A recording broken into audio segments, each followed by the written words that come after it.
चलिए डिस्कस करते हैं अपने सेशन को और अपने इस क्लास को, है ना।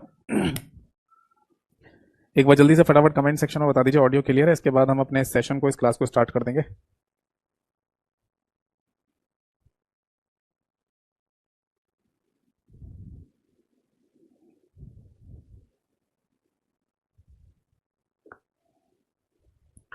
चलिए डिस्कस करते हैं अपने सेशन को और अपने, ठीक है जी, ऑडियो एकदम क्लियर है, परफेक्ट है। और शुरू करते हैं अपने इस क्लास को और अपने इस सेशन को।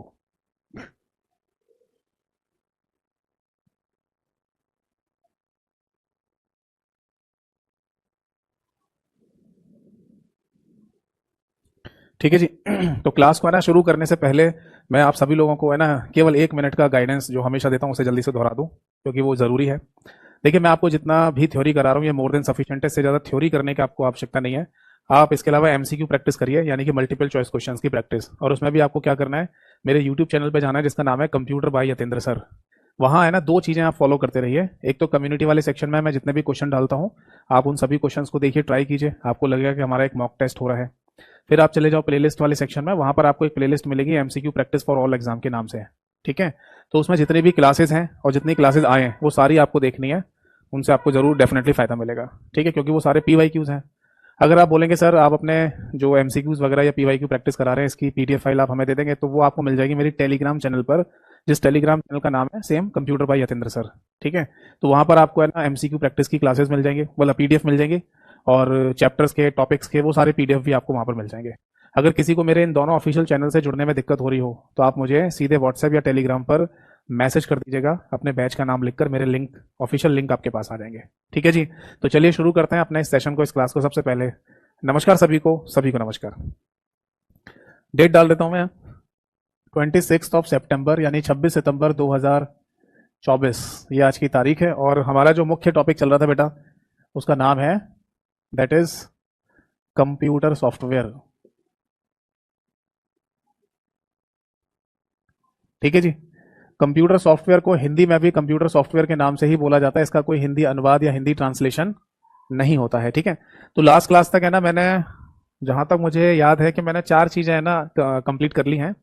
एक तो मैंने है ना आपको बायोस के बारे में समझा दिया था, मैंने आपको लोडर के बारे में समझा दिया, मैंने आपको ट्रांसलेटर्स के बारे में समझा दिया, और इसके अलावा मैंने आपको लास्ट में लिंकर भी समझा दिया था, है ना।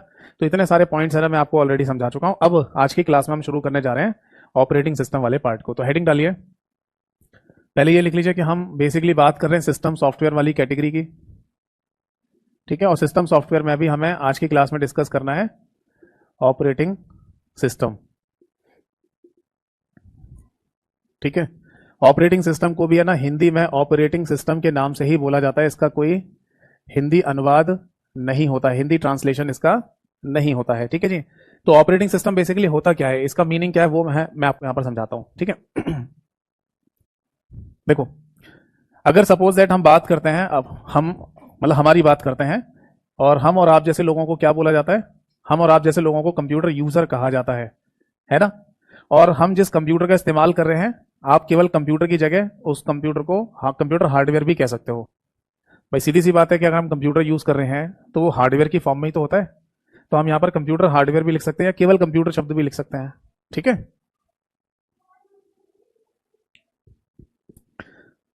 विशाल जी, मैंने आपका कमेंट पढ़ लिया है, बट अभी क्लास शुरू हो चुकी है, तो मैं चाहूंगा कि आप ना क्लास के एंड में ये बात पूछें मेरे से जो आप पूछ रहे हैं, ठीक है। अभी जो टॉपिक चल रहा है उसके डाउट पूछिए, देखो, क्योंकि फिर क्लास डिस्टर्ब हो जाती है और फिर टॉपिक भी डिस्टर्ब हो जाता है। तो मैं ये कह रहा था कि कंप्यूटर यूजर हम और आप जैसे लोग हो गए, और ये है कंप्यूटर हार्डवेयर, यानी कि हमारा कंप्यूटर, ठीक है। तो अगर हम कंप्यूटर यूजर को कंप्यूटर हार्डवेयर के साथ जोड़ना चाहते हैं तो बेसिकली हमें यहां पर ऑपरेटिंग सिस्टम की आवश्यकता पड़ेगी ही पड़ेगी, समझे नहीं। बिना ऑपरेटिंग सिस्टम के एक यूजर हार्डवेयर को इस्तेमाल नहीं कर सकता। और जब कोई ऑपरेटिंग सिस्टम कंप्यूटर हार्डवेयर के ऊपर डाल दिया जाता है तो ये बना देता है एक प्लेटफॉर्म, जिसको हिंदी में मंच के नाम से भी बोला जाता है। और उसी मंच पर या उसी प्लेटफॉर्म पर आपके एप्लीकेशन सॉफ्टवेयर्स रन करते हैं। एप्लीकेशन सॉफ्टवेयर क्या होते हैं ये बात आपको ऑलरेडी पता ही है, ठीक है ना। तो बेसिकली हम यहां पर बात कर रहे हैं किसी यूजर को हार्डवेयर के साथ जोड़ने की, तो ये जोड़ा जाएगा ऑपरेटिंग सिस्टम के द्वारा। और ऑपरेटिंग सिस्टम जैसे ही आप है ना कंप्यूटर हार्डवेयर में डाल देंगे तो उसके बाद आप अपने एप्लीकेशन सॉफ्टवेयर के थ्रू जो भी काम करना चाहें वो कर सकते हैं। ठीक है जी। तो यहां पर बेसिकली हम है ना एरो बनाएंगे कुछ इस तरीके से, एरो बना देंगे हम कुछ इस तरीके से, ताकि हमें मतलब दोनों साइड एरो बनेंगे, दोनों साइड वाले, ताकि हमें याद रहे कि हम दोनों तरीके से है ना, या दोनों साइड से है ना सबको जोड़ रहे हैं आपस में। जैसे अगर मेरे को यूजर को हार्डवेयर से जोड़ना है तो भी इस तरीके से जुड़ेंगे, और अगर हार्डवेयर की सर्विसेज को यूजर तक पहुंचाना है तो भी इस तरीके से जाएंगे। समझ रहे नहीं? फिर से समझ लो, यूजर को हार्डवेयर से जोड़ना है तो यूजर हार्डवेयर से कैसे जुड़ता है? यूजर कोई ना कोई एप्लीकेशन सॉफ्टवेयर का इस्तेमाल करेगा। जैसे उदाहरण के लिए एमएस ऑफिस, उदाहरण के लिए एमएस ऑफिस का इस्तेमाल करेगा। अब एमएस ऑफिस चलेगी कैसे, या एमएस ऑफिस नाम का सॉफ्टवेयर कैसे चलेगा? ऑपरेटिंग सिस्टम की वजह से, जैसे कि विंडोज ऑपरेटिंग सिस्टम है ना। तो विंडोज ऑपरेटिंग सिस्टम कैसे या कहां पर चल रहा है? वो चल रहा है कंप्यूटर हार्डवेयर पर। तो इस तरीके से हम कह सकते हैं कि अगर हम किसी ऑपरेटिंग सिस्टम का इस्तेमाल कर रहे हैं अपने कंप्यूटर में, तो वो बेसिकली हमारे एप्लीकेशन सॉफ्टवेयर के लिए एक प्लेटफॉर्म या मंच बनाने का काम करता है। इज दैट क्लियर और नॉट? ठीक है जी, ये बात समझ में आ गई सभी को? ठीक है।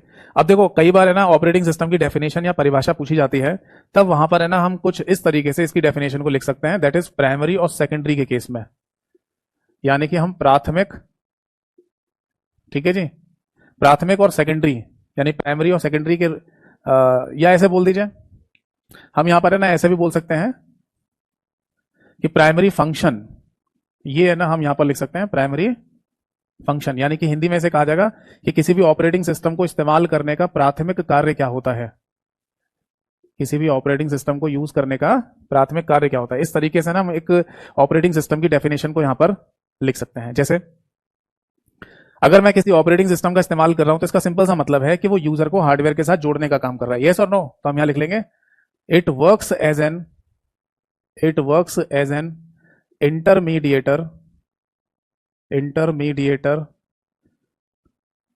Between user and hardware, user and hardware. समझ में आ गई बात? हिंदी में लिखना है, हिंदी में लिख लो, यह ऐसे लिख लीजिए, यह यूजर, वैसे यूजर को हिंदी में उपयोगकर्ता भी कहा जाता है, बट ज्यादातर केस में यूजर शब्द ही लिखा हुआ जाता है ना। यह यूजर व हार्डवेयर के बीच में, यूजर व हार्डवेयर के बीच में एक माध्यम का कार्य करता है, एक माध्यम का कार्य करता है। बताइए बात समझ में आ गई या नहीं? तो बेसिकली है ना हमें ये समझ में आ गया कि अगर हम किसी भी ऑपरेटिंग सिस्टम का इस्तेमाल कर रहे हैं तो उस ऑपरेटिंग सिस्टम को हम यूज कर रहे हैं तो उसका प्राथमिक कार्य क्या होगा, क्यों हम है ना ऑपरेटिंग सिस्टम यूज कर रहे हैं, तो वो ये है कि यूजर को हार्डवेयर के साथ जोड़ना, या यूजर और हार्डवेयर के बीच में एक इंटरमीडिएटर की तौर पर काम करना। ठीक है। अब अगर इसके सेकेंडरी फंक्शन की बात की जाए, यानी कि ऑपरेटिंग सिस्टम का हमारे कंप्यूटर में द्वितीयक कार्य क्या होता है, प्राथमिक तो समझ में आ गया हमको। अब अगर हम द्वितीयक कार्य की बात करें तो ये क्या होगा, तो जैसे कि मैंने यहां डायग्राम में बनाकर दिखाया है कि ये ऑपरेटिंग सिस्टम क्या करता है, एक मंच बनाने का काम करता है एप्लीकेशन सॉफ्टवेयर के लिए। तो बस यही बात यहां लिखनी है, it provides, it provides the platform for, it provides the platform for application software, application software Hindi में कहा जाएगा यह एप्लीकेशन सॉफ्टवेयर के लिए, यह एप्लीकेशन सॉफ्टवेयर के लिए मंच बनाने का कार्य करता है। बताइए बात समझ में आ गई या नहीं? तो देखो अब है ना इन दोनों को अगर आप जोड़ दें, प्राइमरी फंक्शन और सेकेंडरी फंक्शन को जोड़ दें या एक साथ बोलें, तो यही ऑपरेटिंग सिस्टम की परिभाषा या डेफिनेशन बन जाएगी। ठीक है, मैं फिर से बोल देता हूं, एक बार बोल देता हूं, it works as an intermediator between user and hardware and it provide the platform for application software. Hindi में कहा जाएगा यह यूजर और हार्डवेयर के बीच में एक माध्यम का कार्य करता है और एप्लीकेशन सॉफ्टवेयर के लिए मंच बनाने का कार्य भी करता है। ये क्या हो गया, ये ऑपरेटिंग सिस्टम की डेफिनेशन या परिभाषा हो जाएगी। बताओ जी बात समझ में आ गया नहीं? नोट कर लीजिए। और बाकी मैं यही बोलूंगा कि अगर आपका नोट करने का मन नहीं है तो आराम से केवल सुनते रहिए। मैं जिस टेलीग्राम चैनल की जानकारी आपको क्लास के शुरुआत में दे रहा था, यानी कि कंप्यूटर बाय यतीन्द्र सर के नाम से है, वहां पर है ना कंप्लीट क्लास पीडीएफ आपको मिल जाएगी कंप्यूटर सॉफ्टवेयर के नाम से। ठीक है, तो उसको भी डाउनलोड करके आप प्रिंट आउट निकलवा कर भी पढ़ सकते हैं, रिवीजन कर सकते हैं। यहाँ केवल सुनते रहिए। और अब तो मैंने ना अपने टेलीग्राम चैनल पर एक बच्चे की है ना हैंड रिटन में लिखे हुए नोट्स की पीडीएफ फाइल भी अपलोड करी है, तो वो भी अगर आपको सही लगे तो उससे भी रिवीजन कर सकते हो। ठीक है, और खुद से बना रहे हैं तो ये अच्छी बात होती है, खुद से नोट्स बनाने चाहिए। तो ये बात समझ में आ गई ऑपरेटिंग सिस्टम एग्जैक्टली है क्या चीज। ठीक है, चलिए तो फाइनली अब आगे बढ़ेंगे और देखेंगे कि ऑपरेटिंग सिस्टम हमारे कंप्यूटर के अंदर बेसिकली कैसे क्या काम करता है, और इसके कुछ एग्जाम्पल वगैरह भी देखते हैं। कई बार तो है ना बहुत सिंपल सा एक क्वेश्चन पूछ लिया जाता है कि बताइए इनमें से ऑपरेटिंग सिस्टम का उदाहरण यानी एग्जाम्पल कौन सा है, ऐसा पूछ लेते हैं। तो देखो आप सबसे पहले एग्जाम्पल लिखिए। देखो जब हम कंप्यूटर की बात करते हैं तो हमारे कंप्यूटर में सबसे कॉमन एक एग्जाम्पल या उदाहरण होता है बेटा विंडोज, या इसको है ना एमएस विंडोज के नाम से भी आप लिखा हुआ देख सकते हैं। क्यों? क्योंकि विंडोज नाम का जो ऑपरेटिंग सिस्टम है ना ये माइक्रोसॉफ्ट कंपनी के द्वारा बनाया गया है, इसलिए इसको एमएस विंडोज के नाम से बोल दिया जाता है। ठीक है, ये बात ध्यान रखना कि विंडोज ऑपरेटिंग सिस्टम या एमएस विंडोज ऑपरेटिंग सिस्टम पूरी दुनिया में सबसे ज्यादा पॉपुलर ऑपरेटिंग सिस्टम है। जैसे हम और आप जैसे लोग जितने भी हैं पूरे दुनिया में सबसे ज्यादा विंडोज ऑपरेटिंग सिस्टम का ही इस्तेमाल करते हैं। पहले ये रेशो ज्यादा हुआ करता था, बट आज की डेट में जो रेशो है वो बता दूं आपको कि अगर पूरी दुनिया में 100 कंप्यूटर चल रहे हैं तो उनमें 82% कंप्यूटर में 100 में से 82% कंप्यूटर्स में विंडोज ऑपरेटिंग सिस्टम ही हमें देखने को मिलता है। आपके, मेरे, इनके, उनके, हमारे रिलेटिव्स के, हमारे दोस्तों के, सबके कंप्यूटर में अगर आप देखेंगे तो विंडोज ऑपरेटिंग सिस्टम ही मिलेगा। क्यों? क्योंकि ये सबसे ज्यादा यूजर फ्रेंडली ऑपरेटिंग सिस्टम है। यूजर फ्रेंडली शब्द होने का मतलब ये होता है कि एक ऐसा ऑपरेटिंग सिस्टम जिसे सब लोग आसानी से इस्तेमाल कर लें, आसानी से चला लें। तो इससे ज्यादा यूजर फ्रेंडली अभी तक कोई ऑपरेटिंग सिस्टम नहीं है, इसलिए आज भी पूरी दुनिया में सबसे ज्यादा इसी का इस्तेमाल किया जाता है। समझ में आ गई बात? इज दैट क्लियर और नॉट? ठीक है, माइक्रोसॉफ्ट कंपनी के द्वारा ये बनाया गया है। इसके अलावा है ना एक ऑपरेटिंग सिस्टम और भी है जैसे जिसका नाम है एमएस डॉस। ये डिस्क ऑपरेटिंग सिस्टम इसे कहा जाता है, ये भी है ना माइक्रोसॉफ्ट कंपनी ने ही बनाया है। इसके अलावा और भी नाम आपने सुने होंगे, Unix operating system, Linux operating system, कुछ लोग इसे लाइनेक्स भी बोलते हैं, उबंटू ऑपरेटिंग सिस्टम। ठीक है, इसके अलावा ओएस बाय 2 ऑपरेटिंग सिस्टम। इसके अलावा लिख लीजिए एक मैक ऑपरेटिंग सिस्टम भी होता है। मैक बेसिकली है ना एप्पल कंपनी के द्वारा खुद का बनाया गया ऑपरेटिंग सिस्टम है जो एप्पल के कंप्यूटर्स में डाला जाता है। इसको मैकिनतोश कहते हैं, मैकिनतोश ऑपरेटिंग सिस्टम, इसका फुल फॉर्म होता है मैकिनतोश। तो Windows operating system, DOS, Unix, Linux, Ubuntu, OS by 2, Mac, ये सारे के सारे है ना ऑपरेटिंग सिस्टम, ये हमारे कंप्यूटर में इस्तेमाल में लाए जाते हैं। तो अगर आप लिखना चाहें तो यहां ऐसे भी लिख सकते हैं, पीसी के एग्जाम्पल हैं ये, इन पीसी, यानी कि किसी कंप्यूटर की अगर हम बात करें, किसी पर्सनल कंप्यूटर की बात करें तो पीसी में यूज होने वाले ऑपरेटिंग सिस्टम। बट मैं अब यहां पर है ना आपको एक और एग्जांपल बताऊंगा, ये है स्मार्टफोन के अंदर। मैंने जैसे कि आपको पहले भी बताया कि हमारा स्मार्टफोन है ना किसी कंप्यूटर से कम थोड़ी है, उसमें भी तो सारे कंप्यूटर वाले काम हो जाते हैं। तो अगर हमारे स्मार्टफोन में कंप्यूटर वाले सारे काम हो जाते हैं तो हम उसे कंप्यूटर भी कह सकते हैं। जी हाँ, तो हमारे स्मार्टफोन को माइक्रो कंप्यूटर के नाम से बोला जाता है। और माइक्रो कंप्यूटर, या ऐसे बोलिए कि अगर कंप्यूटर कहा जा रहा है स्मार्टफोन को तो उसमें भी ऑपरेटिंग सिस्टम होगा ही होगा। तो स्मार्टफोन के अंदर सबसे ज्यादा फेमस ऑपरेटिंग सिस्टम कौन सा बेटा? वो है एंड्रॉयड के नाम से।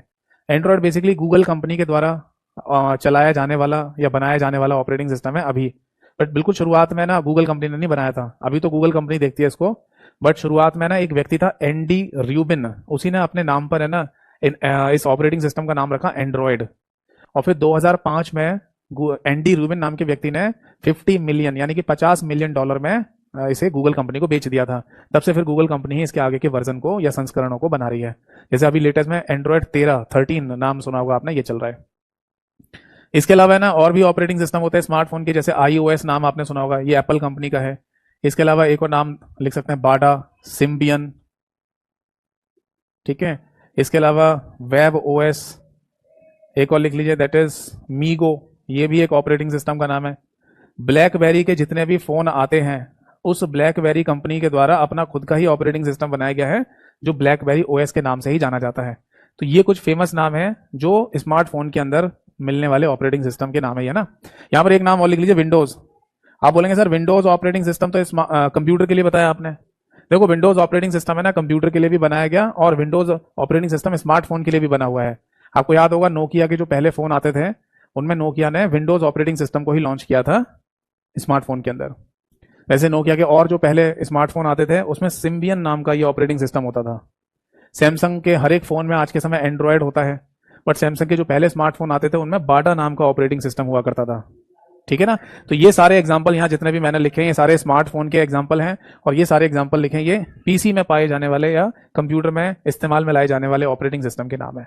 ठीक है, नोट कर लीजिए इनको, कोई डाउट है तो पूछिए।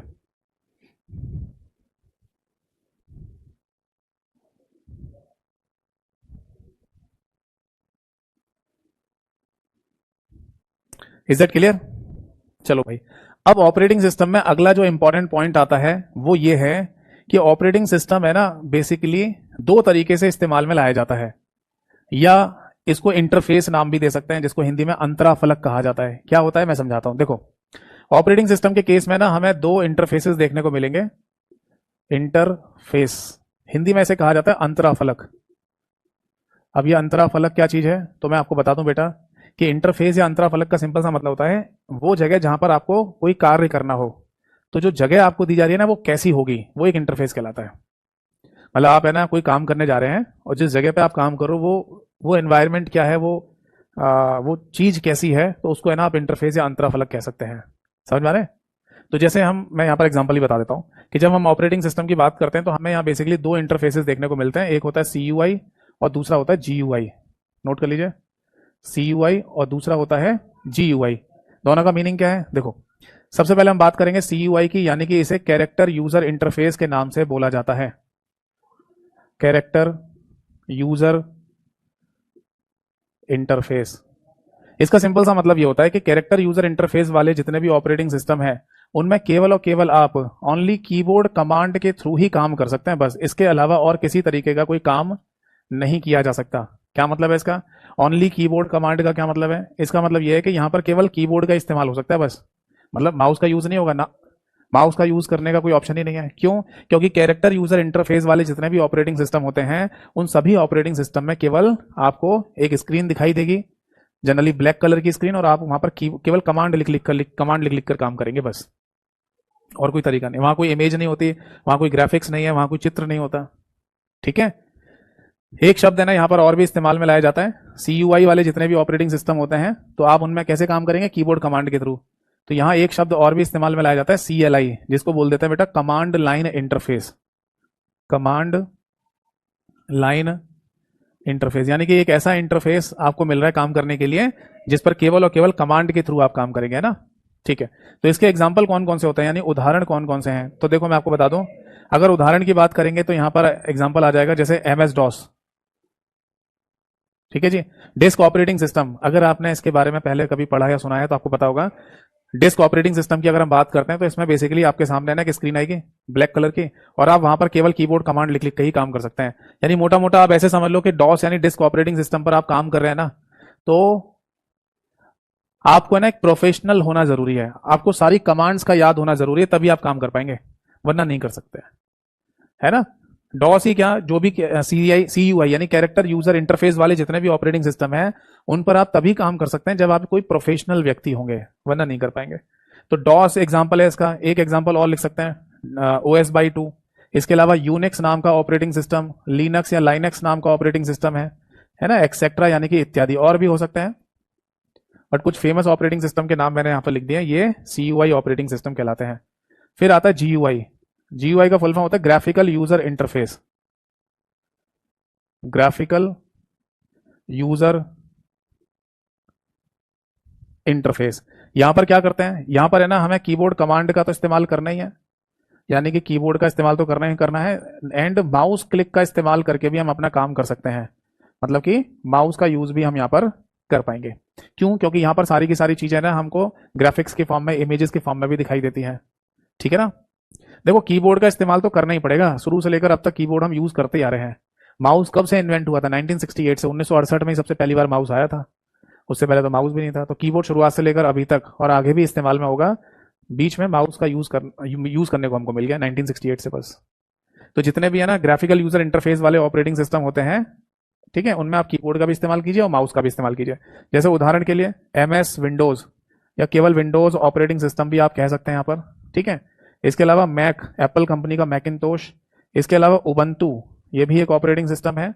और इसके अलावा लिख लीजिए Unix GUI, Unix GUI etcetera, ये भी लिख लो, यानी कि और भी हो सकते हैं इत्यादि। समझ में आ गई बात?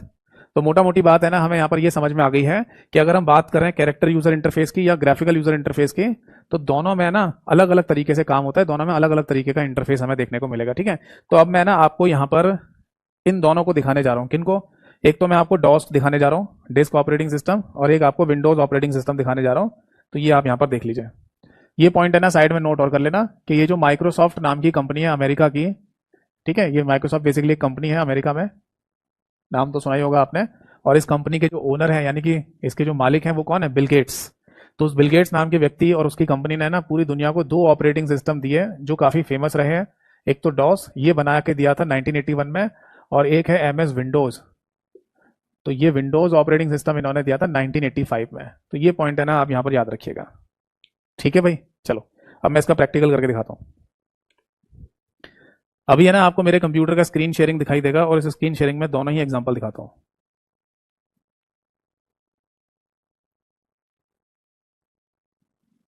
एक बार जल्दी से कमेंट सेक्शन में बता दीजिए, मेरे कंप्यूटर का स्क्रीन शेयरिंग आपको दिख रहा है? मतलब मेरे कंप्यूटर की जो स्क्रीन है वो आपको दिखाई दे रही है?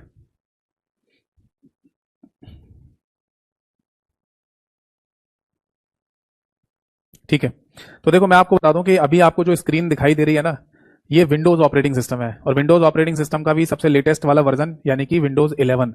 ये भी ध्यान रखना, अभी आगे आने वाले समय में विंडोज 12 नाम का भी ऑपरेटिंग सिस्टम आ जाएगा, है ना। तो यहाँ बेसिकली हम देख रहे हैं कि विंडोज 11 ऑपरेटिंग सिस्टम या एमएस विंडोज ऑपरेटिंग सिस्टम हमारे सामने है, जिसमें सबसे पहली जो स्क्रीन आपको दिखाई दे रही है उसको डेस्कटॉप कहा जाता है। ये जो स्क्रीन आपको दिख रही है इसे डेस्कटॉप कहते हैं। अब ऐसा नहीं है कि यही वाला जो आपको दिखाई दे रहा है इसे वॉलपेपर कहते हैं, बेसिकली यही दिखाई देगा हमेशा। जैसे आप अपने स्मार्टफोन में वॉलपेपर चेंज कर लेते हो ना, ऐसे ही इसमें भी चेंज होते रहते हैं। बट जो भी वॉलपेपर है ना आएगा स्क्रीन पर सबसे पहले खुल के, तो ऐसे ही बोलेंगे कि डेस्कटॉप पर हमें वॉलपेपर दिख रहा है, या फिर हमारे कंप्यूटर की सबसे पहली स्क्रीन जो हमें दिख रही है उसको हम डेस्कटॉप कह देंगे। ठीक है, और डेस्कटॉप पर ही ये वॉलपेपर आपको दिख रहा है। अब अगर है ना यहाँ पर आपको काम करना है तो आसान है काम करना? हाँ जी आसान है। मैं यहाँ पर स्टार्ट मेन्यू बटन को क्लिक कर दूंगा, यहाँ ऑल एप्स वाले बटन को क्लिक कर दूंगा, इसमें देख लूंगा कि कितने सॉफ्टवेयर है ना या एप्लीकेशन यहाँ पर मैंने डाले हुए हैं अपने कंप्यूटर में। ठीक है, इसके अलावा है ना अगर मान लो मेरे को मूवी देखनी है, गाने सुनने हैं, तो वो भी आसानी से है ना मैं इसमें चला सकता हूँ। तो इसमें है ना काम करना आसान हो जाता है। मैं अपने कंप्यूटर का फाइल एक्सप्लोरर भी ओपन कर सकता हूँ, जिससे मेरे को पता चल जाएगा कि मेरे कंप्यूटर में कितने ड्राइव बनी हुई हैं, उनके अंदर कितने फोल्डर्स हैं, ये सब चीज़ें ना आप यहाँ आप देख सकते हैं और आसानी से इस पर काम कर सकते हैं। ठीक है, बट अब देखना, हम यहाँ पर ओपन करेंगे कमांड प्रॉम्प्ट।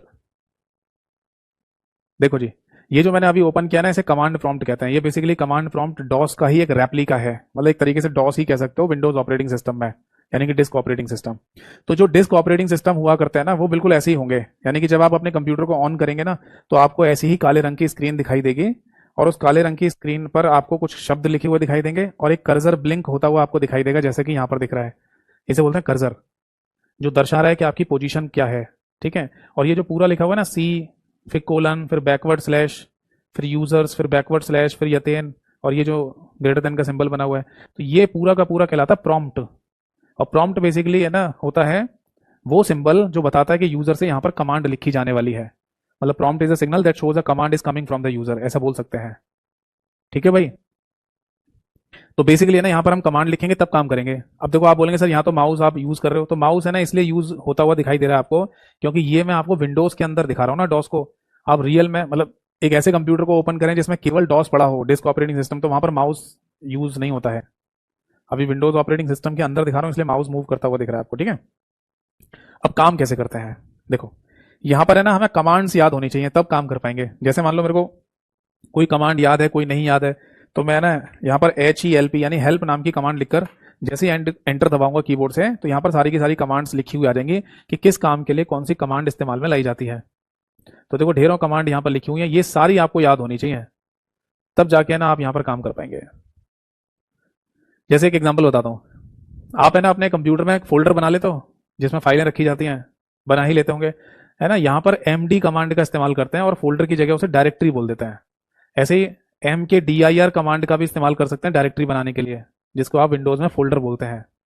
तो यहाँ पर है ना ये कमांड याद होनी चाहिए, MD या MKDIR कमांड डायरेक्टरी बनाने के लिए। ठीक है, बस डिफरेंस इतना ही है, डायरेक्टरी और किसी फोल्डर में कोई शेप या आकृति नहीं दिखती डायरेक्टरी में, जबकि फोल्डर की एक शेप और आकृति भी होती है, जबकि है दोनों चीज सेम। अगर हम ये कहें विंडोज ऑपरेटिंग सिस्टम में हम कोई फोल्डर बना के फाइलों को सेव कर सकते हैं, हाँ, तो ऐसे हम बोल सकते हैं कि किसी CUI ऑपरेटिंग सिस्टम के अंदर डायरेक्टरी बनाकर भी हम उसके अंदर फाइलें सेव कर सकते हैं। इज दैट क्लियर और नॉट? तो अब बताइए मुझे जरा यहाँ पर कि ये इतनी सारी कमांड लिखी हुई है, ये कमांड अगर किसी को याद नहीं होंगी तो यहाँ पर ये कैसे काम कर लेगा? कर पाएगा? नहीं कर पाएगा। ठीक है, तो बेसिकली ये कमांड्स याद होना जरूरी है। अब जैसे ये पूरी स्क्रीन साफ करनी है तो यहाँ एक कमांड होती है CLS कमांड, इसको बंद करना है तो एग्जिट कमांड। तो इस तरीके से ये कमांड्स इस्तेमाल में लाई जाती हैं। ठीक है, अब मैं आपके सामने वापस आ जाता हूं। तो एक बार कमेंट सेक्शन में जल्दी से बताइए ये बातें क्लियर हुई या नहीं? बताओ, कैरेक्टर यूजर इंटरफेस का कॉन्सेप्ट समझ में आया? ग्राफिकल यूजर इंटरफेस का समझ में आया? तो किस पर आप है ना अच्छे से काम कर सकते हो? तो आंसर है ग्राफिकल वाले पर। अगर आप बहुत प्रोफेशनल व्यक्ति नहीं हो कंप्यूटर पे काम करने वाले, तो आप ग्राफिकल यूजर इंटरफेस का भी इस्तेमाल करके काम कर सकते हैं। ठीक है, और बट अगर आप है ना कैरेक्टर यूजर इंटरफेस वाले किसी भी ऑपरेटिंग सिस्टम पे काम करेंगे तो आपको प्रोफेशनल होना जरूरी है। ठीक है, चलो अब आगे देखो। यहाँ पर है ना अभी जो मैंने आपको दिखाया स्क्रीन शेयरिंग करके, उसको बोर्ड पर भी है ना थोड़ा बनाकर दिखाकर समझाकर आपको और कुछ चीजें समझाता हूँ। ठीक है, देखो, सपोज दैट हम यहाँ पर बात कर रहे हैं कैरेक्टर यूजर इंटरफेस की, यानी कि CUI की। तो यहाँ एक ऐसी स्क्रीन खुल के आई थी, ठीक है, ब्लैक कलर की, जनरली काले रंग की स्क्रीन खुलती है। ठीक है, और यहाँ लिखा हुआ आया था C, और इसके बाद लगा था बैकवर्ड स्लैश, और यहाँ था कर्जर। ठीक है, तो इसको बेसिकली बोलते हैं कर्जर। कर्जर बेसिकली वो सिंबल होता है जो दर्शाता है कि आपकी पोजीशन कहाँ है, आप कहाँ लिखने जा रहे हो, और ये ब्लिंक करता रहता है, यानी आता जाता रहता है। और ये जो पूरा का पूरा सिंबल आपको दिखाई दे रहा है कर्जर के साथ, इसको बेसिकली प्रॉम्प्ट कह दिया जाता है, या कई बार आप इसको कमांड प्रॉम्प्ट भी कह सकते हैं। हिंदी और इंग्लिश दोनों में प्रॉम्प्ट के नाम से बोलते हैं। ठीक है जी, अब इसका मीनिंग क्या होता है वो मैं आपको समझाता हूं। लिख लीजिए, प्रॉम्प्ट इज अ सिग्नल, जो मैंने अभी बोला भी था, prompt is a signal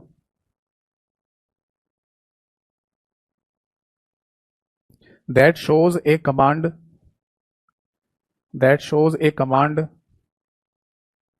from the user। Hindi में कहा जाएगा प्रॉम्प्ट एक सिग्नल है, प्रॉम्प्ट एक सिग्नल है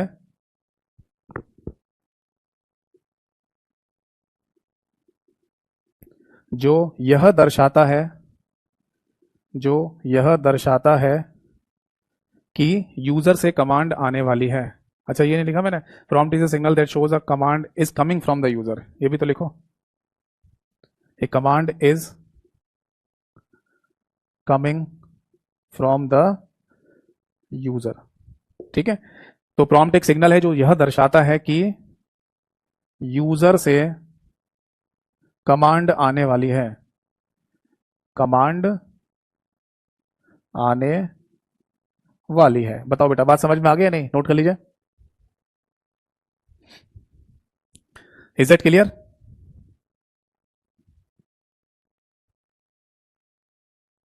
ये बात यहां पर समझ में आ गई या नहीं? भाई देखो, सीधी सी बात है, अगर आप है ना किसी एक ऐसे इंटरफेस पे काम कर रहे हैं जिस पर आपको कमांड लिख लिख के काम करना है, तो यहां पर आपको सबसे पहले ना ये प्रॉम्प्ट दिखाई देगा, और प्रॉम्प्ट में ना क्या करेंगे, आप यहां पर लिखते जाएंगे। बताओ, बात समझ में आ गई नहीं? और ये कर्सर यहां पर दिखता रहेगा जो कि दर्शाता है कि यूजर से आप कमांड आने वाली है, मतलब यूजर से नहीं, वो तो प्रॉम्प्ट बता रहा है। कर्सर बेसिकली आपकी पोजीशन को दर्शाएगा, जहां पर कर्सर ब्लिंक कर रहा होगा, यानी आ रहा जा रहा होगा, मतलब ये वो जगह है जहां पर, मतलब ये वो जगह है जो दिखा रहा है आपको कि आप यहां पर हैं, यहां से टाइपिंग कर रहे हैं। ठीक है, नोट कर लीजिए इसको, कोई डाउट है तो पूछिए। नोट कर लीजिए। सौरभ, मैंने आपका कमेंट पढ़ लिया है, बट देखो फिर वही बात, अभी आप है ना वो डाउट पूछा करो ना जो टॉपिक चल रहे हैं आपके। मेरे भाई, हर एक कमेंट का आंसर देके जाऊंगा, बट क्लास के एंड में पूछना।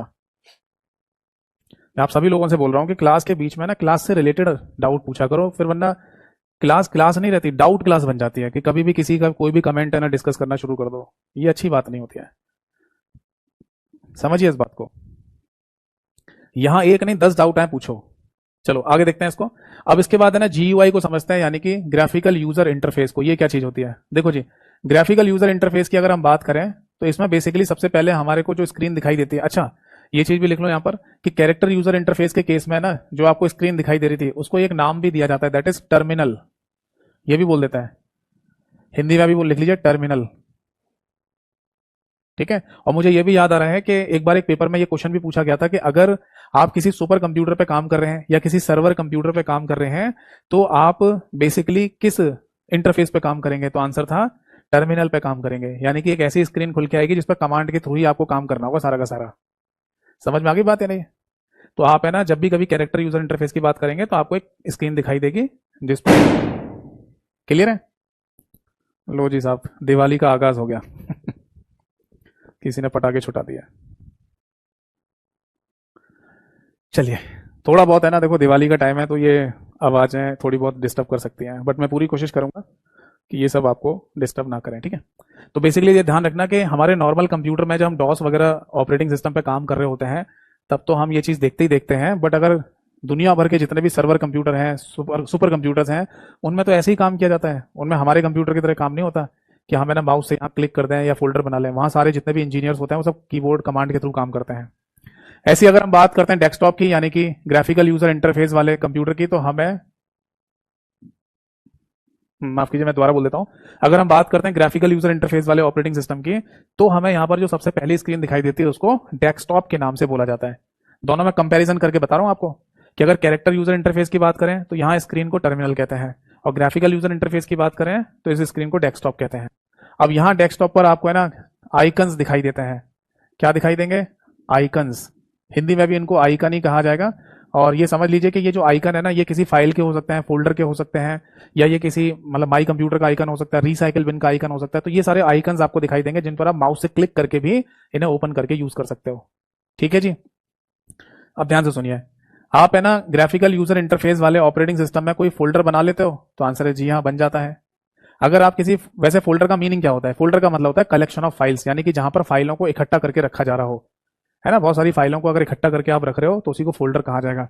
आप किसी फोल्डर के अंदर और फोल्डर बना सकते हो? बना सकते हैं, तो उसको सब फोल्डर कहा जाएगा। किसी सब फोल्डर के अंदर एक और फोल्डर बनाया जा सकता है? जी हाँ, तो उसे सब सब फोल्डर के नाम से बोला जाएगा। समझ में आई बात? फोल्डर के अंदर एक फोल्डर बनाया तो सब फोल्डर बोलेंगे, उसके अंदर भी कोई फोल्डर बनाओगे तो सब सब फोल्डर, ऐसी सब सब शब्द जुड़ता चला जाता है। ऐसे ही आप यहां देखिए, इसे रब कर दो। इसी तरीके से आप यहां देखो बेटा कि CUI यानी कि कैरेक्टर यूजर इंटरफेस के केस में ना हम यहां पर बेसिकली क्या बनाते हैं, यहां डायरेक्टरी बना रहे होते हैं। ठीक है। अब डायरेक्टरी और फोल्डर में अंतर क्या है? फोल्डर का अपना एक नाम भी होता है, प्लस शेप यानी कि आकृति भी होती है जिससे कोई फोल्डर पहचाना जा रहा होता है। ठीक है। बट अगर हम बात करें किसी डायरेक्टरी की तो इसका केवल और केवल नाम होता है, ओनली नेम। कोई इमेज, कोई ग्राफिक्स, कोई आकृति कुछ नहीं होती। सेम कॉन्सेप्ट यहां पर भी है। डायरेक्टरी का इस्तेमाल किस लिए हो रहा होता है? फाइलों को इकट्ठा करके रखने के लिए। किसी डायरेक्टरी के अंदर कोई डायरेक्टरी बना ली जाए तो उसको सब डायरेक्टरी कहा जाता है, और किसी सब डायरेक्टरी के अंदर और भी डायरेक्टरी बना दी जाए तो उनको सब सब डायरेक्टरी के नाम से बोल दिया जाता है। ठीक है। डायरेक्टरी के अंदर डायरेक्टरी तो सब डायरेक्टरी, और उसके अंदर भी कोई डायरेक्टरी है तो उसको सब सब डायरेक्टरी कहा जाएगा। ठीक है। बट यहां पर एक चीज कॉमन है, जो मुख्य डायरेक्टरी है या मुख्य फोल्डर है उसको एक नाम से जाना जाता है, दैट इज रूट। रूट बोल देता हूं उसको। एक पेपर में ना कुछ समय पहले क्वेश्चन पूछा गया जहां ये पूछा गया था कि बताइए जहां से डायरेक्टरीज बनना शुरू होती हैं, जहां मुख्य डायरेक्टरी होती है, उसे क्या कहा जाता है? तो उसे रूट कह देते हैं या रूट डायरेक्टरी के नाम से बोला जाता है। समझ में आ गया? या रूट फोल्डर भी कह सकते हैं आप। यहां से फोल्डर बनना शुरू हुए थे ना, तो पहले फोल्डर को यहां पर रूट फोल्डर कहेंगे। यहां से डायरेक्टरीज बनना शुरू हुई है ना, तो इस डायरेक्टरी को रूट डायरेक्टरी के नाम से बोला जाता है। नोट कर लीजिए, कोई डाउट है तो पूछिए। नोट कर लीजिए, कोई डाउट है तो पूछ लीजिए।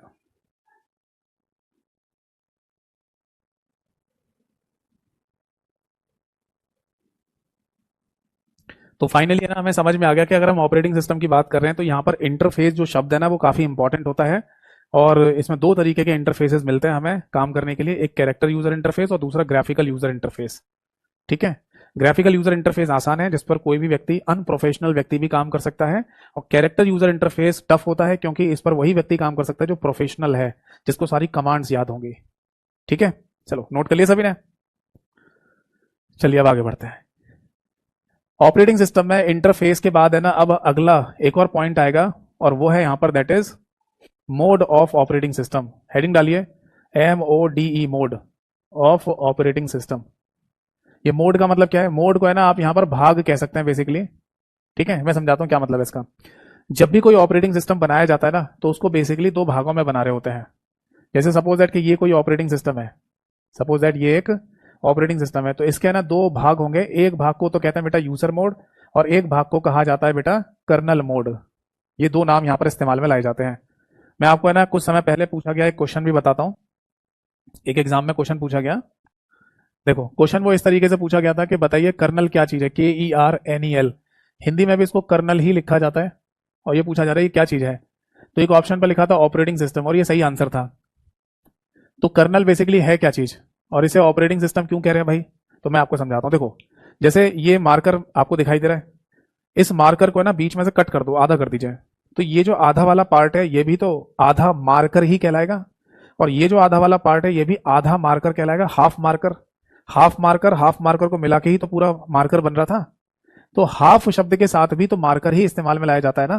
तो इसी तरीके से समझ लो कि कोई भी ऑपरेटिंग सिस्टम जब बनाया जाता है तो उसे दो भाग में बनाते हैं, एक यूजर मोड और एक कर्नल मोड। दोनों को मिला के बन रहा होता है पूरा ऑपरेटिंग सिस्टम। बाकी यहाँ पर आप दोनों पार्ट को मतलब दोनों मतलब किसी एक ऑपरेटिंग सिस्टम को दो पार्ट में देख सकते हो यहाँ पर। आप समझ में आ गया। तो इसीलिए अगर ये कहा जाए कि यूजर मोड क्या है, आधा ऑपरेटिंग सिस्टम, और कर्नल मोड क्या होता है, वो भी आधा ऑपरेटिंग सिस्टम। तो आधे शब्द के साथ लगा तो ऑपरेटिंग सिस्टम ही है ना। इसीलिए एक पेपर में पूछ लिया था कि कर्नल क्या है, तो आंसर था ऑपरेटिंग सिस्टम। ठीक है। नहीं तो एक लॉजिकल कॉन्सेप्ट में अगर पूछा जाए तो फिर ऐसे पूछते हैं कि कर्नल क्या है, तो हम वहां पर ऑप्शन में देना चाहिए था मोड ऑफ ऑपरेटिंग सिस्टम। अब चलो इसका मीनिंग क्या होता है वो समझाता हूँ। देखो सबसे पहले हम बात करते हैं यूजर मोड की, या एक काम करते हैं सबसे पहले कर्नल मोड को देखिए। KERNEL kernel mode. देखो आपको पता होना चाहिए कि हम जब है ना कंप्यूटर को ऑन करते हैं ना, किसी भी कंप्यूटर को ऑन कर रहे हैं या किसी स्मार्टफोन को ऑन करते हैं, तो बेसिकली ऑपरेटिंग सिस्टम का कर्नल मोड ही पूरे हार्डवेयर पर कंट्रोल करने का काम करता है। इन शॉर्ट ये कह सकते हैं कि हमारे पूरे कंप्यूटर हार्डवेयर को या स्मार्टफोन को कंट्रोल करने वाला, मैनेज करने वाला कर्नल मोड ही होता है ऑपरेटिंग सिस्टम का आधा भाग। और जब स्मार्टफोन या कंप्यूटर ऑन हो जाता है उसके बाद है ना फिर काम करता है यूजर मोड, जिसके थ्रू यूजर एप्लीकेशन चलाई जाती है। दोनों केसेस बताता हूँ। जैसे आपके कंप्यूटर में विंडोज ऑपरेटिंग सिस्टम है तो वो भी दो भागों में बना हुआ है, यूजर मोड और कर्नल मोड में। जब आप कंप्यूटर को ऑन करते हैं तो कर्नल मोड पूरे कंप्यूटर के हार्डवेयर को कंट्रोल कर लेता है, मैनेज कर लेता है, यानी चला देता है, ऐसे बोल दीजिए। फिर आप है ना किसी भी सॉफ्टवेयर को डबल क्लिक करके ओपन करते हैं और फिर काम करना शुरू कर देते होंगे, है ना। तो वो काम जो आप कर रहे हैं किसी सॉफ्टवेयर पर, उसे चलाने की जिम्मेदारी इसकी होती है यूजर मोड की। ऐसे स्मार्टफोन में समझो, आपके स्मार्टफोन में भी एंड्रॉयड ऑपरेटिंग सिस्टम है। तो एंड्रॉयड ऑपरेटिंग सिस्टम को दो भागों में बनाया गया होगा, कर्नल में और यूजर मोड में। ये चीज आप अपने स्मार्टफोन के अंदर देख भी सकते हैं। आप सेटिंग्स में जाना और सिस्टम इन्फॉर्मेशन या सिस्टम सेटिंग में जाके जब चेक करोगे तो वहां पर लिखा हुआ भी आ रहा होगा, ऐसा लिखा हो रहा होगा कर्नल, ऐसा लिखा रहा होगा एंड्रॉयड 13 या एंड्रॉयड 12। ये यूजर मोड का नाम है। एंड्रॉयड 12, एंड्रॉयड 13, और उसी के नीचे लिखा रहा होगा कर्नल वर्जन, वो ये कर्नल मोड है। तो जब आप अपने फोन को ऑन करते हैं ना तो कर्नल वाला पार्ट पूरे हार्डवेयर डिवाइस को कंट्रोल कर लेता है। और फिर जब फोन ऑन हो जाएगा उसके बाद फिर आप अपने यूजर एप्लीकेशन को चला रहे होते हैं जो यूजर मोड चला रहा होता है। जैसे आपने फोन को ऑन करके केरेबल एप्लीकेशन पर क्लिक कर दिया और फिर केरेबल एप्लीकेशन खुल के आ गई, तो इसे कौन चला रहा है, एंड्रॉयड ऑपरेटिंग सिस्टम का यूजर मोड चला रहा है उसे। ठीक है। तो बस इसकी जो डेफिनेशन है या परिभाषा है वो सिंपल सी ऐसी लिखी जाएगी। कर्नल मोड में आप लिख लीजिए it manages the hardware, it manages the hardware. Hindi में कहा जाएगा यह हार्डवेयर प्रबंधन का कार्य करता है, यह हार्डवेयर प्रबंधन का कार्य करता है।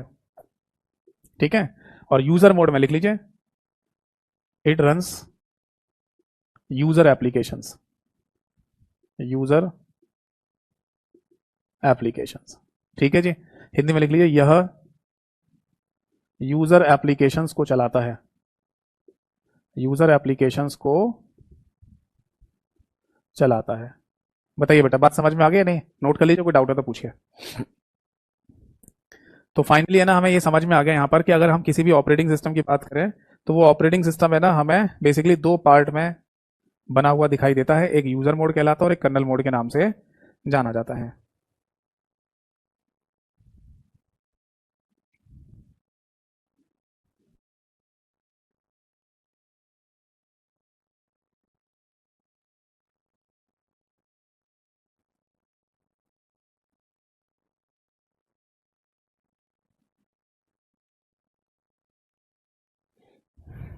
समझ में आ गई बात। तो चलिए एक बार जल्दी से कमेंट सेक्शन में बताइए कि ऑपरेटिंग सिस्टम का आपको थोड़ा बहुत अंदाजा हुआ कि किस तरीके से ये काम कर रहा है ना?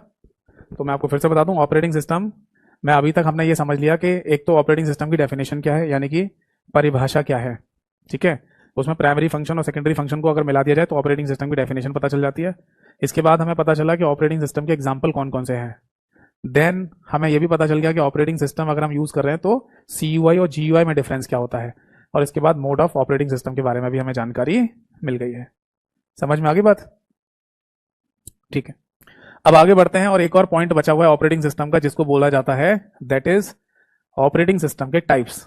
मुझे ये बताइए, आपने कभी जब क्वेश्चंस वगैरह देखे होंगे तो आपने ऐसे शब्द देखे हैं, multitasking, multi threading, multi programming, या बैच ऑपरेटिंग सिस्टम, या RTOS ऑपरेटिंग सिस्टम, ऐसा कहीं देखा है? जी हाँ, शायद कहीं ना कहीं किसी न किसी क्वेश्चन में आपने ये जरूर देखा होगा। और ये बेसिकली ऑपरेटिंग सिस्टम के टाइप्स को कहा जाता है, ठीक है ना। चलिए, तो अगली हेडिंग डालिए, that is types of operating system. Types of operating system, Hindi में इसे कहा जाएगा ऑपरेटिंग सिस्टम के प्रकार। ऑपरेटिंग सिस्टम के प्रकार, ठीक है जी। अब देखिए ध्यान से सुनिएगा, ऑपरेटिंग सिस्टम के प्रकार की अगर हम बात करें तो सबसे शुरुआत में ना हमारे सामने एक नाम आता है जिसे बैच ऑपरेटिंग सिस्टम के नाम से बोलते हैं, ठीक है जी। अब ये क्या होता है समझाता हूं आपको। देखो, बैच ऑपरेटिंग सिस्टम को हिंदी में भी यही कहा जाता है, दैट इज बैच OS। देखो, जब है ना ऑपरेटिंग सिस्टम की शुरुआत हुई प्रॉपर तरीके से, तो सबसे पहला जो ऑपरेटिंग सिस्टम हमें मिला था वो बैच ऑपरेटिंग सिस्टम के नाम से ही था। और ये बात है 1960s की, यानी कि 1960 के दशक की। आप यहां पर लिख सकते हैं 1960 का दशक, ठीक है। 1960s की बात चल रही है और तभी है ना ऑपरेटिंग सिस्टम का एक प्रॉपर तरीके से कॉन्सेप्ट हमें देखने को मिला। और सबसे पहला ऑपरेटिंग सिस्टम हमें मिला बैच ऑपरेटिंग सिस्टम। अब बैच ऑपरेटिंग सिस्टम का सिंपल सा मीनिंग ये था कि सिमिलर टाइप के प्रोग्राम्स को एक साथ चलाया जाता था कंप्यूटर से। ऐसा नहीं होता था कि कंप्यूटर आज जब मन करता तब ऑन करके चला लेते। उस समय तो कंप्यूटर इतने बड़े बड़े हुआ करते थे कि पूरे हॉल या कमरे के बराबर होते थे। तो कंप्यूटर क्या मशीनें होती थी एक तरीके से, तो उन मशीन को चलाना, ऑन करना, तो ये भी एक अपने आप में ना एक बड़ा काम हुआ करता था। तो आप इसे ऐसा मत समझिए कि आज के समय पे क्या है कि एक लैपटॉप है आपके पास, बटन दबाया चालू हो गया, फिर बंद कर दिया फिर चला लिया। तो ऐसा नहीं होता था। तो उस समय क्या करते थे कि सिमिलर टाइप की प्रोग्राम्स को, सिमिलर टाइप की प्रॉब्लम्स को इकट्ठा करते थे एक साथ, फिर उस मशीन के थ्रू से ऑपरेट कराया जाता था और रिजल्ट निकाल लेते थे या ले लेते थे। इसको आप ऐसे समझ लीजिए, जैसे मान लो एक बच्चा हमारे पास आया और उसने कहा कि सर कंप्यूटर की तैयारी करनी है। हमने कहा ठीक है, हम कंप्यूटर की तैयारी करा देंगे। तो हमने है ना बोला कि थोड़ा सा वेट कर लो, शायद कोई भी और आ सकता है पढ़ने। कोई दूसरा बच्चा आया, उसने भी बोला कि सर कंप्यूटर की तैयारी करनी है। हमने कहा ठीक है भाई। मैंने कहा थोड़ा सा वेट करो, और भी कोई आ सकता है। ऐसे तीसरा, चौथा, पांचवा, छठा एंड सो ऑन, स्टूडेंट्स आते चले गए और उन्होंने कहा कि सर हम सभी को एक जैसी तैयारी करनी है कंप्यूटर की, है ना, तो आप कंप्यूटर की हमें तैयारी करा दीजिए।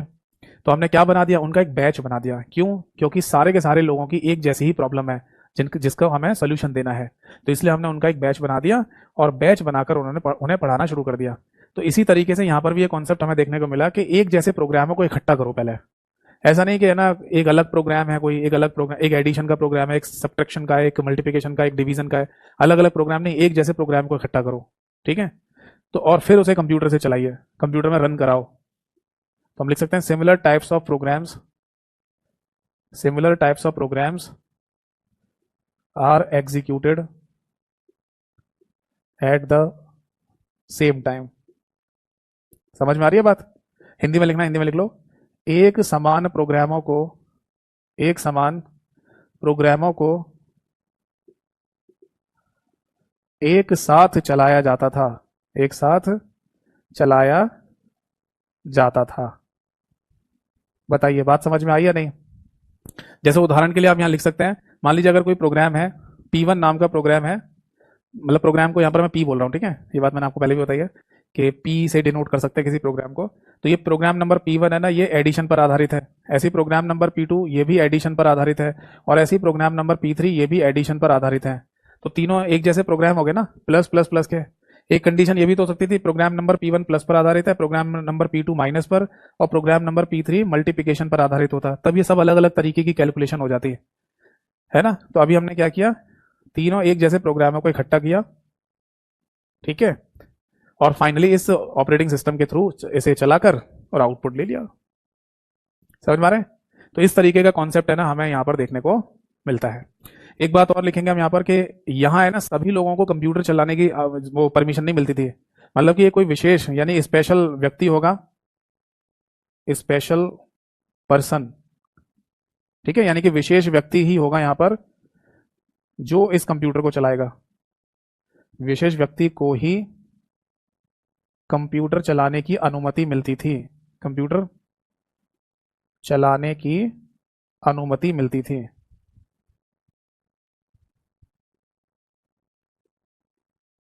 बताइए बात समझ में आ गई या नहीं?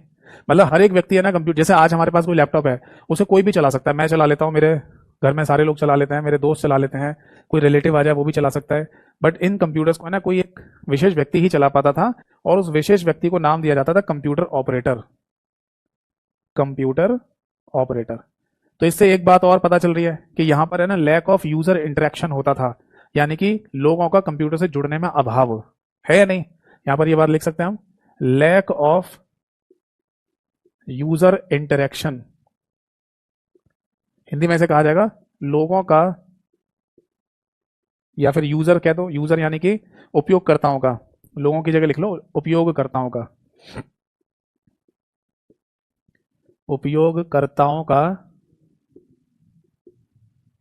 कंप्यूटर से जुड़ने का अभाव। मतलब हर एक व्यक्ति नहीं जुड़ सकता ना, हर एक व्यक्ति काम नहीं कर सकता क्योंकि कंप्यूटर को चलाना नहीं आता हर एक व्यक्ति को। तो उस समय पर इतने ज्यादा कॉमन थोड़ी होते थे कंप्यूटर्स। समझ में आ रही है बात? तो इस तरीके का कॉन्सेप्ट है ना बनाया गया बैच ऑपरेटिंग सिस्टम के केस में सबसे शुरुआत में। नोट कर लीजिए, कोई डाउट है तो पूछ लीजिए।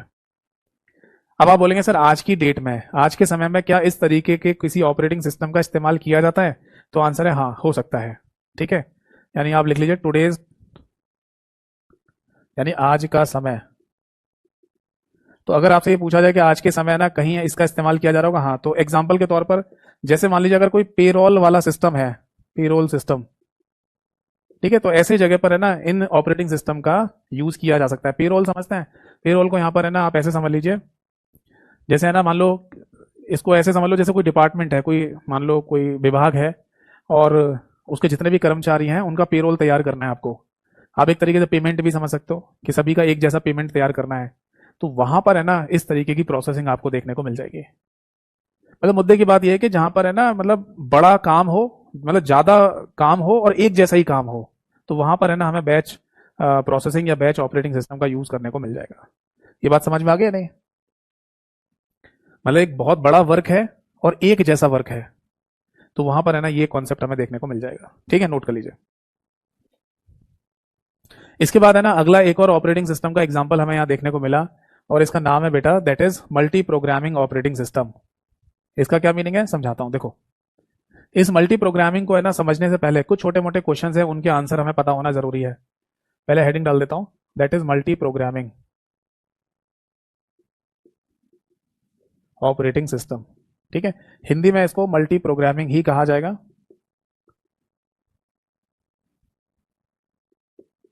ठीक है, अब मैं आपसे ना एक क्वेश्चन पूछ रहा हूं, इस क्वेश्चन का सही आंसर बताइए क्या हो सकता है। देखो, क्वेश्चन मेरा ये है कि हमारे पास कंप्यूटर है, हाँ, उसमें ना सीपीयू है, हाँ, सेंट्रल प्रोसेसिंग यूनिट तो होता ही है। तो सेंट्रल प्रोसेसिंग यूनिट कितने संख्या में कितने होते हैं हमारे कंप्यूटर में आज की डेट में? जैसे अगर मैंने कोई लैपटॉप खरीदा है तो उसमें सीपीयू की संख्या कितनी होगी? बिल्कुल लेटेस्ट की बात करें तो कोई भी लेटेस्ट का एग्जांपल बता सकता है कि सीपीयू संख्या में कितने होंगे?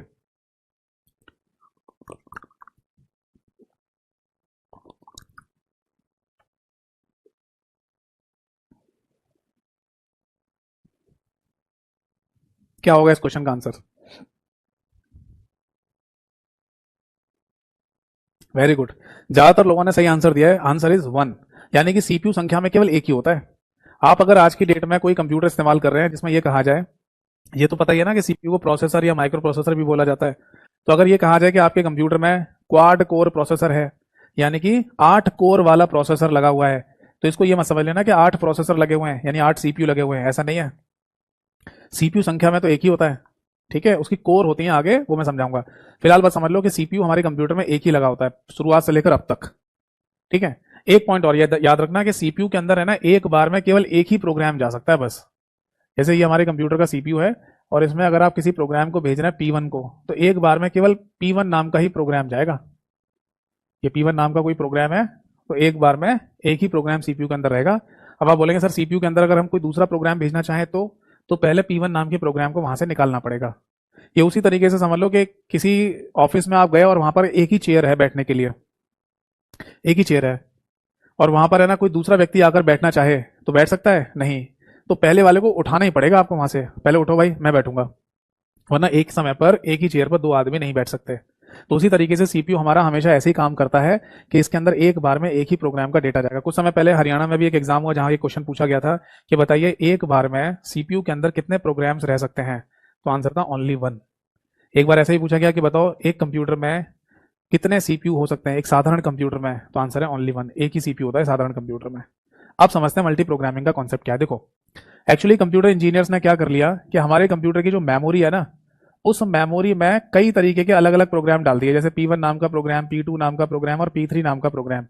और ये अलग अलग तरीके के प्रोग्राम थे। यानी P1 नाम का प्रोग्राम है ना एडिशन पर बेस्ड है, P2 नाम का प्रोग्राम सब्ट्रैक्शन पर, और P3 नाम का प्रोग्राम मल्टीप्लिकेशन पर बेस्ड है। जबकि इससे पहले क्या हो रहा था, अभी एक जैसे प्रोग्राम थे, P1 P2 P3 तीनों एक जैसे होने चाहिए तभी चलेगा।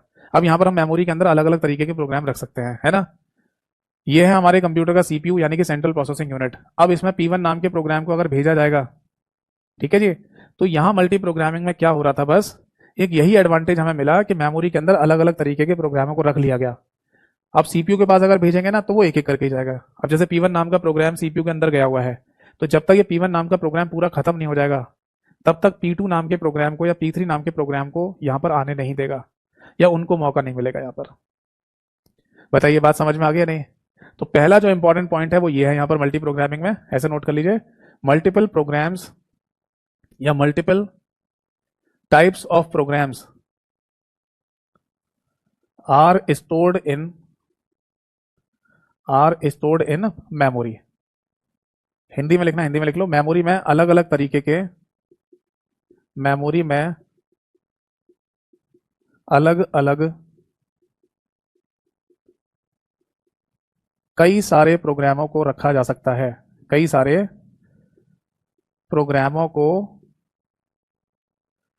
रखा जाता है। ठीक है जी, पहली बात तो ये आ गई। दूसरी बात जो यहां पर इंपॉर्टेंट है वो ये है बेटा कि P1 P2 P3 नाम के जो प्रोग्राम है मेमोरी के अंदर, उनमें से एक बार में एक ही प्रोग्राम जाएगा सीपीयू के पास, और जब तक वो पूरा नहीं हो जाएगा तब तक दूसरे को मौका भी नहीं मिलेगा सीपीयू के अंदर आने का, है ना।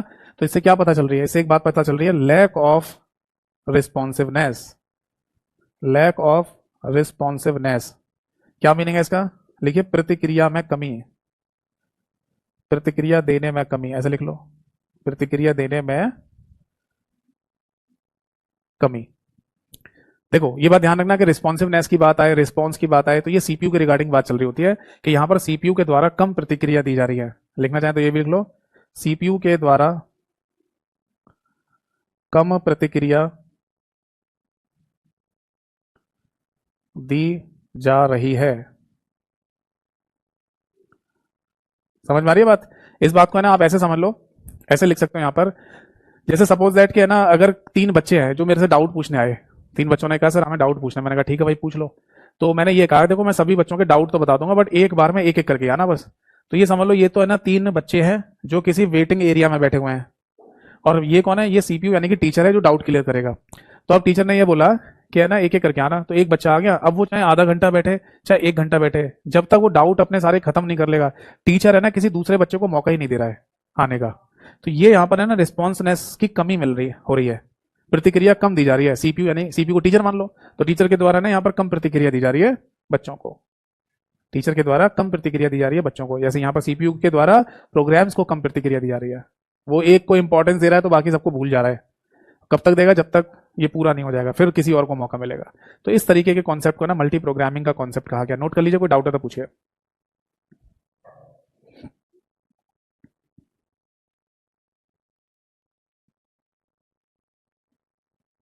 बताइए ये बात समझ में आ गई या नहीं।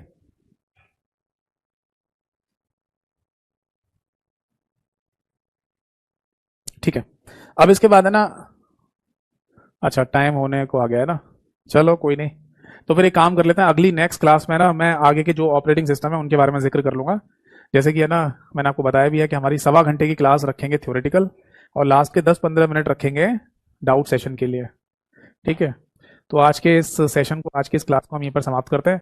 अब अगली क्लास में ना अभी और भी टाइप बचे हुए हैं, जैसे मल्टीटास्किंग क्या होता है, मल्टी थ्रेडिंग क्या होता है, मल्टी प्रोसेसिंग क्या होता है, आरटीओएस क्या है, नेटवर्क ऑपरेटिंग सिस्टम क्या है और डिस्ट्रीब्यूटेड ऑपरेटिंग सिस्टम का कॉन्सेप्ट क्या होता है, ये मैं आपको समझाऊंगा नेक्स्ट अगली क्लास में।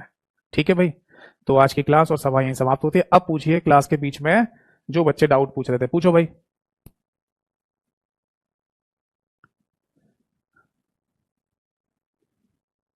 क्लास के बीच में जो बच्चे डाउट पूछ रहे थे पूछो।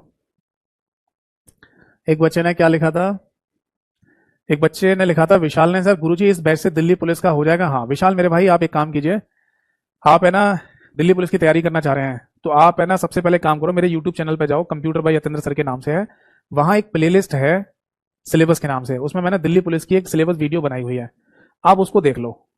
उससे आपको पता चल जाएगा कि कौन कौन से चैप्टर पढ़ने हैं आपको, उतने ही चैप्टर है ना इस बैच में से पढ़ लेना आप। सौरभ चौधरी ने क्या पूछा था, सर वीओडी बैच और लाइव बैच में फर्क होता है क्या? नहीं, वैसे देखो वैसे तो है ना जमीन और आसमान का तो फर्क हो ही नहीं सकता। वैसा थोड़ी है कि हम है ना वीओडी में कंप्यूटर पढ़ रहे हैं और लाइव में कोई दूसरा सब्जेक्ट पढ़ रहे हैं, पढ़ तो कंप्यूटर ही रहे हैं। बट ऐसा हो सकता है थोड़ा बहुत डिफरेंस, अगर बिल्कुल ही डिफरेंस नहीं है या हम अपने कंटेंट को थोड़ा बहुत भी अपडेट ना करें तो वीओडी नहीं दे देते आपको, फिर आपको है ना मतलब चेंज ही, मतलब लाइव का मतलब ही क्या रहता, फिर आपको वीओडी दे देते, भैया ले लो वीओडी जिसको चाहिए, फिर तो लाइव पढ़ाने का कोई मतलब ही नहीं होता। समझ रहे नहीं?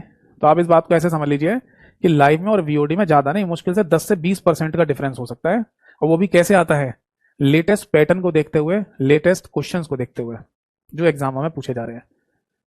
ठीक है, बट मैं फिर भी यही बोलूंगा कि अगर कोई बच्चा जैसे वीओडी वाले बैच को कंप्लीट कर लेता है पूरा, तो इसके बाद सीधे एमसीक्यू प्रैक्टिस करिए, जैसे मैं बताता हूँ वैसे। ठीक है, जो मैं गाइडेंस देता हूँ क्लास के शुरुआत में वैसे, फिर लाइव मत देखो, और अगर लाइव देख रहे हैं तो लाइव देखो, और जो मैं गाइडेंस क्लास के शुरुआत में बताता हूँ बस उसे फॉलो करो, कोई एक देखो बस।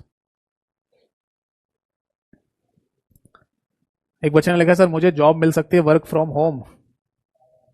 देखिए ये पता करना पड़ेगा आपको कि कहाँ पर है ना, किस जगह पर वर्क फ्रॉम होम जॉब मिल रही है, ये इसमें दिमाग चलाना पड़ेगा, ऐसे नहीं पता चलेगा कि है ना कि कोई वर्क फ्रॉम होम की जॉब ये रही और आप इसे करना शुरू कर दो। आप है ना वर्क फ्रॉम होम करना चाहते हैं तो इसके लिए थोड़ा सा है ना अपना एरिया बढ़ाइए, सर्च करने का एरिया। आप है ना इंटरनेट पर जाके देखो, यूट्यूब पे जाके देखो, है ना गूगल पे डाल के देखो, work from job, work from home job कौन कौन सी होती हैं। क्योंकि देखो वर्क फ्रॉम होम कह देने से ये नहीं होगा कि आप कोई भी किसी भी प्रकार की जॉब है ना कर पाएंगे। जैसे आपने लिखा है आपके यहाँ पर, देखिए मेरे यहाँ पर है ना, जैसे कि आप टीचिंग की बात कर रहे हैं तो यहाँ पर दो ही तरीके की जॉब हो सकती है, एक तो टीचिंग वाली जो लोग हम टीचर पढ़ाते हैं, और दूसरी जॉब होती है ऑफिस वाली, वो ऑफिस वाली फिर ऑफिस से ही होगी, उसमें ऑफिस जाना ही पड़ेगा।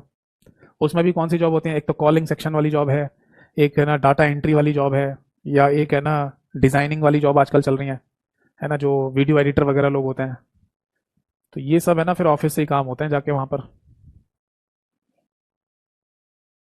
देखो सबसे पहले तो आप है ना थोड़ा सा ये सर्च करो कि है ना वर्क फ्रॉम होम में कौन कौन सी, आज की क्लास यहीं समाप्त है, ये ध्यान रखना, जिसको जाना वो जा सकता है, अब मैं केवल डाउट बता रहा हूँ बच्चों के, जनरल डाउट। ठीक है ना, तो आप है ना सबसे पहले तो ये सर्च करो कि वर्क फ्रॉम होम वाली कौन कौन सी जॉब्स होती हैं, फिर उनमें से मेरे को क्या आता है। ठीक है, एक बच्चे ने लिखा है कंटेंट बना सकते हैं हम। अब वही है ना, देखो मैं आपको रियली बताऊं कि आजकल क्या है ना, सब लोग ऑफिस में चाहते हैं कि आए और कंटेंट बनाएं। पहले है ना एक समय चल रहा था, कोरोना टाइम का समय था, फिर वो भी काफी लंबा खिंच गया, कोरोना के बाद भी है ना लोगों ने वर्क फ्रॉम होम कर लिया था, बट आजकल है ना सब लोग चाहते हैं कि एम्प्लॉयज यानी कर्मचारी आए हमारे यहाँ पर ऑफिस में बैठे और काम करें, जैसे सरकारी नौकरी है, अब सरकारी नौकरी घर से थोड़ी होती है, उसके लिए तो ऑफिस जाना ही पड़ेगा आपको। तो ऐसे ही है ना प्राइवेट कंपनियों में, प्राइवेट जगह पे भी यही सोचा जाता है कि एम्प्लॉयज हमारे पास आए और एक वर्क एनवायरनमेंट में बैठ के काम करें। तो आजकल है ना मैं जैसे देख रहा हूँ कि कैरियल एप्लीकेशन में भी जो कंटेंट बनाने वाले लोग हैं वो सब भी वर्क मतलब ऑफिस में आके ही काम करते हैं। तो इन शॉर्ट मैं ये कह सकता हूँ कि देखो अभी फिलहाल तो मेरे को कोई आइडिया है नहीं, कोई जॉब वगैरह कैरियर वगैरह में है नहीं। हाँ एक काम मैं ज़रूर करता रहता हूँ, अगर कोई मेरे को पता चले कि कैरियर में ना इस तरीके की कोई जॉब निकली है तो मैं उसको अपने सोशल प्लेटफॉर्म पे, जैसे टेलीग्राम है मेरा, मैं उस पर शेयर कर देता हूँ, तो जो भी इंटरेस्टेड होते हैं वो देख लेते हैं उसको। ठीक है, या फिर आप एक काम करके देख सकते हो, जो भी, कौन है ये सुधीर, आप एक काम करके देख सकते हो कि आप है ना कैरियर का हेल्पलाइन नंबर है, उनसे बात करके देखना और उनसे पूछना कि क्या कोई है ऐसा वर्क फ्रॉम होम वाला पार्ट टाइम जॉब मैं जो कर सकता हूँ, अगर होगा तो बता देंगे वो। ठीक है, अभी फिलहाल मेरी जानकारी में नहीं है। ठीक है, तो फिर आज के सेशन को और आज की क्लास को हम यहीं समाप्त करते हैं। अगली क्लास में मिलेंगे और इसके आगे वाले पार्ट को डिस्कस करेंगे। ठीक है जी, क्वेश्चन पढ़िए, एमसीक्यूज पढ़िए, पहले मेरे सोर्सेज से पढ़िए, उसके अलावा कहीं से भी पढ़ना पढ़ो, बट एमसीक्यू पढ़िए, थ्योरी नहीं। एमसीक्यू पढ़ने से फायदा मिलेगा। तो आज की क्लास यहीं समाप्त होती है, अगली क्लास में मिलेंगे, तब तक के लिए नमस्कार सभी को, जय हिंद, वंदे मातरम।